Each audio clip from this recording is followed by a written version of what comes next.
to Focus Today. I'm your host, Perry Atkinson, and what a delight to have with us today Kathleen Hartnett White, Director of the Armstrong Center for Energy and Environment at their Texas Public Policy Foundation in Austin, Texas, and the co-author of a very interesting book. You might want to pick this one up, Fueling Freedom, Exposing the Mad War on Energy. And there's a picture up there on the screen. You may want to check it out at Amazon or at Barnes & Noble. And by the way, texaspolicy.com is another website you can go to get more information. Kathleen, good to see you. How are you today? I'm fine. I'm delighted to speak with you. Good. Nice to have you on board. Well, what made you take this on? I know you're pretty interested in writing the book, but what's behind it? What are you trying to communicate here? I'm trying to communicate the extraordinary benefits that man-made energies contribute to our lives. We're the first of generations living now are really the first to enjoy unbelievable benefits of energy that we just assume, like we assume the sun will come up. But that is very much at risk, that system of abundant, affordable energy and all its fruits, by climate policies, and which I see as a reversion to a past era where energy was scarce and very expensive, and it was divvied out, if you will. It's only in the Industrial Revolution, variously dated, but around 1900, it was emerging. Before the Industrial Revolution, lifespan as a global average for all of human history was about 25 or 30. And largely because 40% of children died. Income per capita, as an average, was very, very low. It is now 10 to 30 times higher. And the population of the world are now well over 7 billion, rather than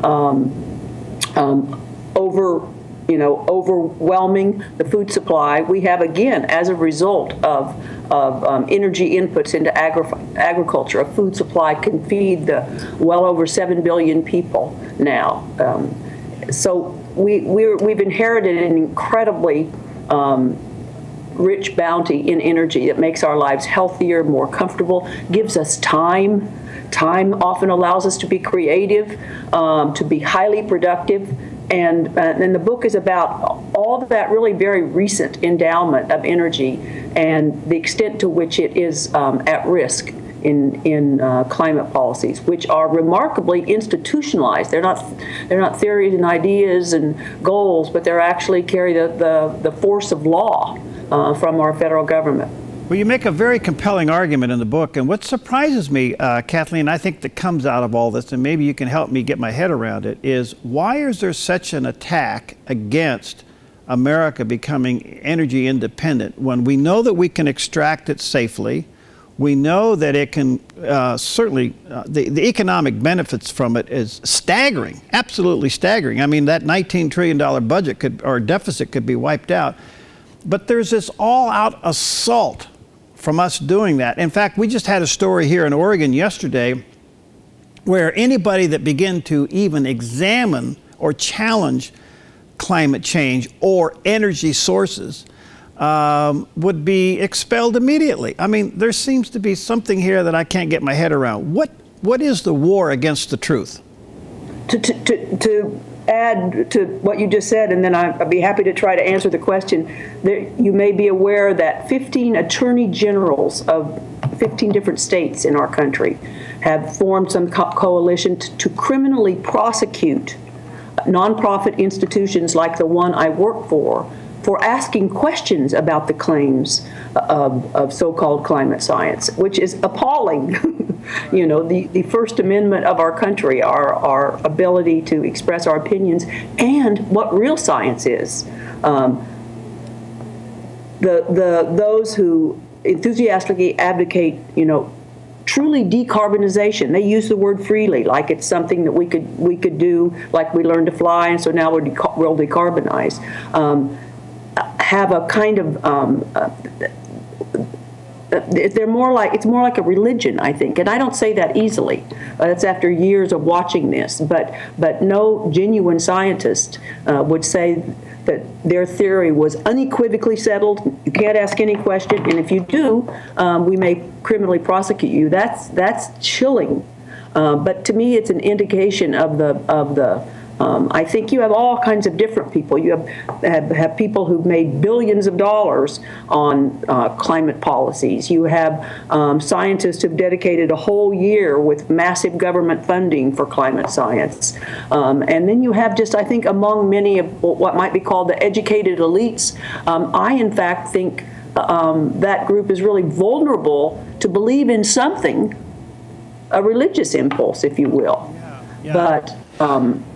But this one is what people call a misanthropic. It's one that looks at human beings, this started in the 1970s as the enemy of man, the entity of humanity is man. Man is a cancer on the earth. Those are quotes from some of those opinions.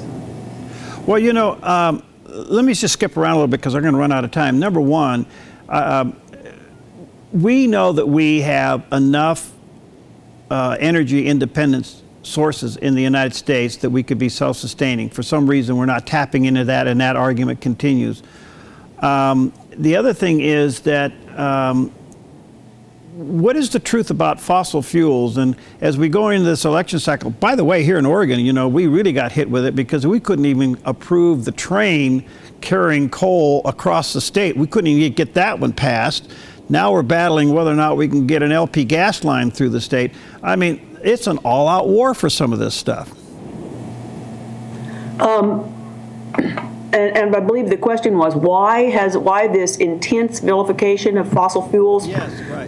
Why has that come from? Well, I mean, in the theory of global warming, you know that works. It's the release of carbon dioxide for combustion of fossil fuels. But it's, I was a former environmental regulator. I was the head of the Texas Environmental Regulatory Agency.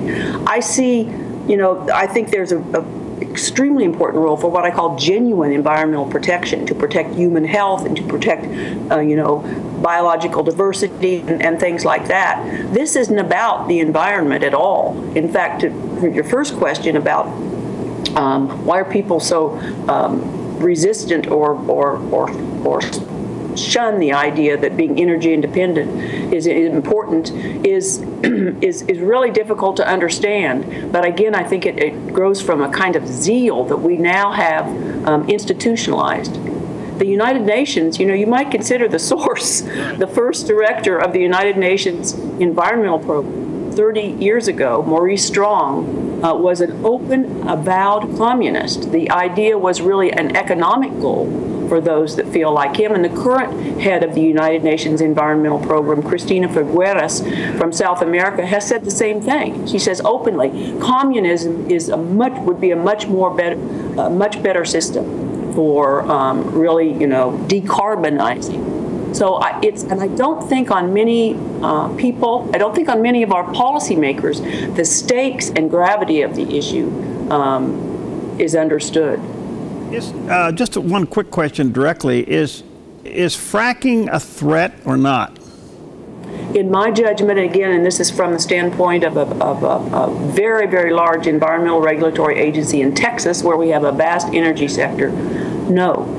There's no activity that doesn't have accidents can occur in anything we do. But as far as its track record, all the investigation that's gone into water contamination, and that's been the predominant one, I think if it's utilized safely, there's always the human factor that it is quite safe. And think about the difference between fracking a mile or two below the surface of the earth and huge solar and wind farms that under EPA's plan that we would have millions and millions and millions of acres of those.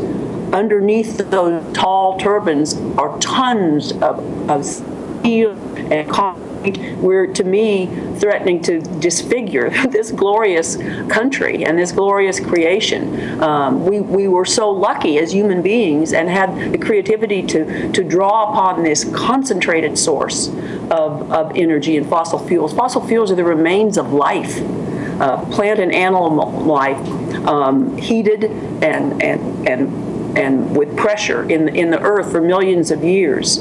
They come back through burning them to amplify our lives, to do work that we otherwise would have to do ourselves. Wow.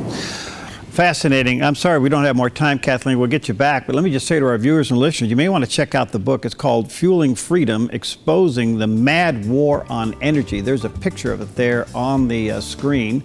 And you can check out other things that she has there at the texaspolicy.com as it relates to her work there. Thank you for your work, Kathleen, and let's stay in touch because this is fascinating to me. And as we get into the presidential election cycle, I can't help but think this is going to pop up pretty severely. Thank you for having me on your program. I do too. I think this is a more important issue than it has been considered. Thank you very much. We'll be right back.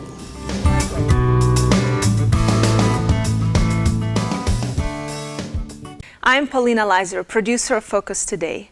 Thank you for watching this video and make sure to check our other videos at theDove.us.